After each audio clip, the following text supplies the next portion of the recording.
Jean-Luc Godard, voici de nouveau avec le mépris au cœur même de toutes les conversations. Pour quelqu'un dont la discrétion est plutôt la règle, ça peut paraître curieux. Quel effet est-ce que cela vous fait, tout ce bruit autour de vous? Ben, j'en suis pas très conscient, je crois que c'est un film. Je crois que c'est pas à cause de moi, c'est à cause du film. C'est à cause de la vedette principale, Brigitte Bardot. Je pense qu'il y a un peu plus de bruit. Enfin, tant mieux pour le film, si ça peut l'aider. Et si tout d'un coup on ne parlait plus du tout de vous, quelle impression que ça vous ferait? Ah, ça me serait complètement égal, pourvu que les gens aillent voir les films que je fais, c'est ce qui est important.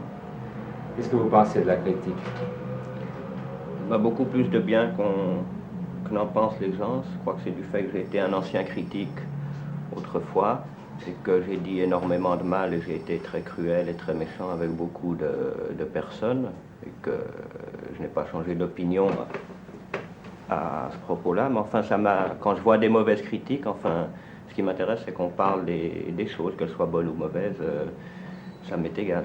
Mais quand une critique est mauvaise à votre propos, est-ce que vous avez un pincement trouver au juste cœur? ou injuste, mais non, pas du tout.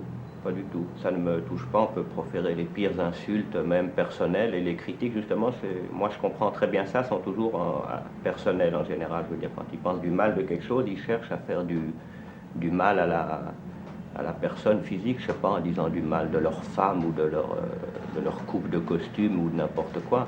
Je comprends ça très bien. Mais ça n'a pas d'importance parce que quand on est critique, c'est un mouvement d'humeur comme ça, le lendemain c'est passé, on pense à autre chose et il ne faut pas le...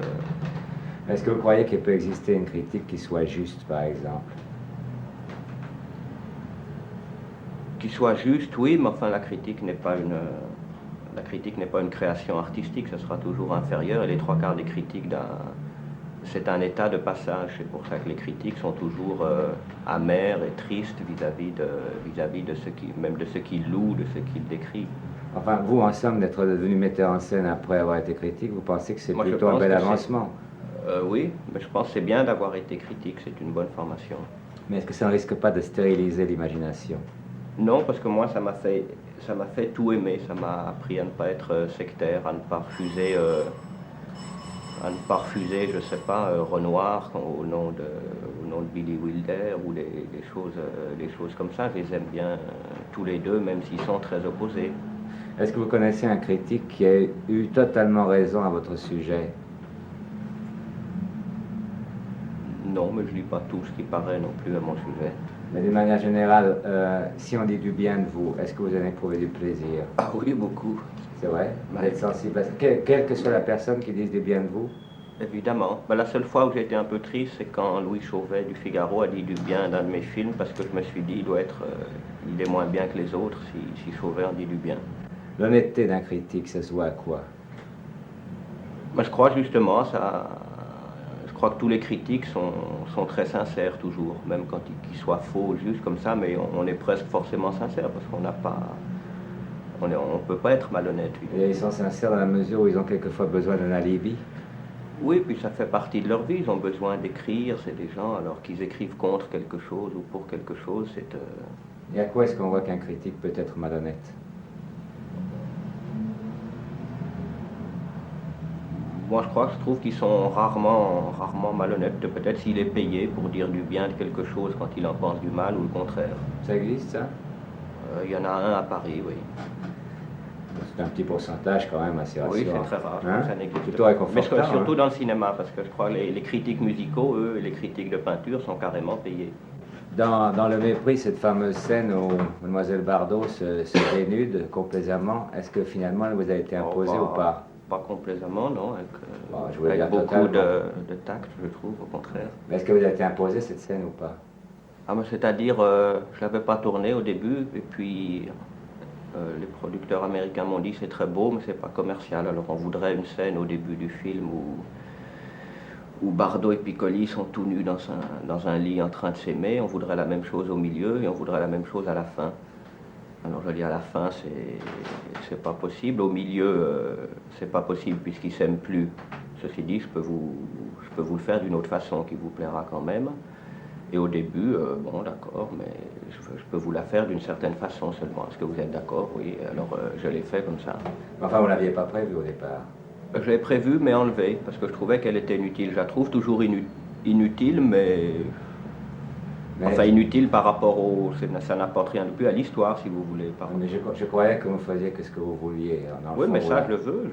Moi, je le trouve très bien. Maintenant, je ne l'enlèverai pas. Si on me demandait de l'enlever, je voudrais l'enlever. À un moment, il avait été question de l'enlever pour la censure, et ça, pour rien au monde. Oui.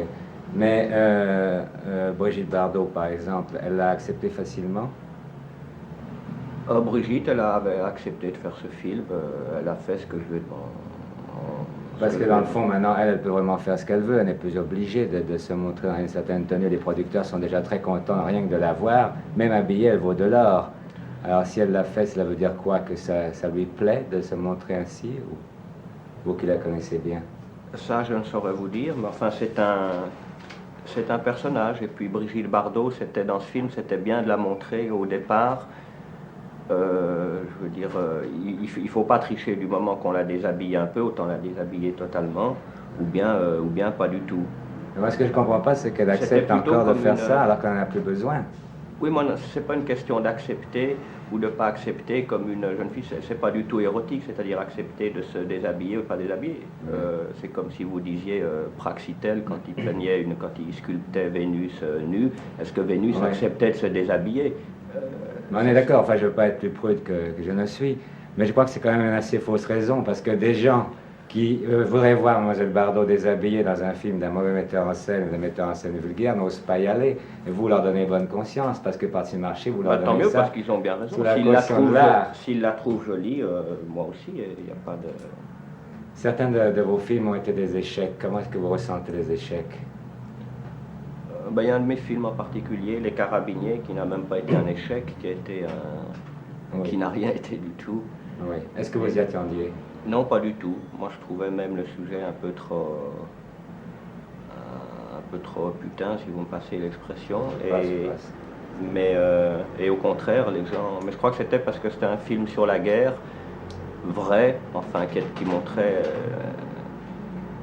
Et les gens n'ont pas supporté, ils avaient d'autres choses à faire aujourd'hui, ils ont envie d'aller sur les plages, à la campagne, comme ça, ils n'ont qu'une envie de voir la guerre, ou alors ils veulent bien la voir comme dans le jour le plus long, là ils sont très fiers, ils ont l'impression qu'ils ont fait le débarquement, qu'ils ont battu 15 millions d'Allemands et qu'ils sont entrés à Berlin, alors ça, ils sont ravis. Et quelle était votre attitude quand vous avez vu, par exemple, qu'il n'y avait pas grand monde dans les salles? Ah ben ça, moi ça m'a beaucoup atteint là personnellement, parce que je me suis dit c'est une erreur complète puisque j'ai voulu apprendre quelque chose aux gens en les intéressant sous forme de spectacle et que non seulement les gens n'ont pas voulu, ça ne les a pas intéressés, mais qui se sont méfiés, qui ne sont même pas entrés dans la salle.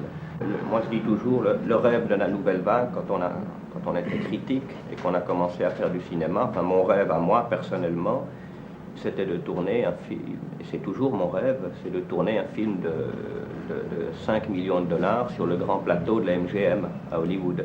Bon, c'est un rêve que je ne ferai jamais. C'est Verneuil en ce moment. Simplement, lui tournera sur le petit plateau de la MGM parce que le grand plateau n'existe plus. Ouais. Est-ce que le cinéma peut être un métier pur? Ah, je crois, il est fait tellement de compromis que forcément on retrouve la pureté à la fin. Au moment où de jeunes cinéastes comme François Reichenbach et Louis Malle abordent la télévision, que pensez-vous, vous, de la télévision? Mais la télévision, c'est la même chose. Enfin, je veux dire, pour moi, c'est un moyen de transmission. Je ne sais pas pourquoi les gens de télévision et les gens de cinéma sont fâchés entre eux. C'est des deux côtés, c'est des crétins, parce que on cherche à faire exactement la même chose, c'est à faire du spectacle sous une forme ou sous une autre pour intéresser les gens ou leur apprendre quelque chose. Moi, pour ma part, j'ai une grande envie, je ferai certainement, je ne suis pas triste du tout si le cinéma n'existe plus parce que je ferai de la télévision. La télévision transmet les choses. Si je ne peux pas aller à la comédie, disons pas la comédie française, disons à Stratford-on-Avon voir Shakespeare, eh ben, je suis content que la télévision m'en transmette une représentation. J'aimerais mieux le voir sur un vrai écran, bien éclairé, bien joué, mieux fait qu'à la télévision. Ceci dit, je suis content que la télévision soit là pour me le transmettre.